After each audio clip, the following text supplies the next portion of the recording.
2 টাকা গ্লাস পানি কিনে খেয়ে 5 টাকা লাগে প্রসব করতে। এটা আমাদের বাংলাদেশ।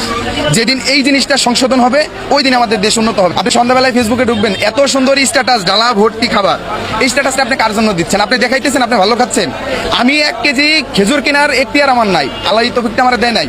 আপনি যে ডালা ভর্তি খাবারের স্ট্যাটাসটা দিলেন, ওটা দেখে আমার লোভ হইলে আপনি গুনাহগার। এটা কি আপনি ভাবতেছেন?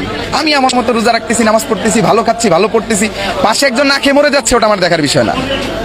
ধর্মটাও এখন এমন হয়ে গেছে, ধর্মেও মানুষ এক একজন এক এক রকম মতবাদ দিচ্ছে, এক একজন এক এক রকম চলতেছে।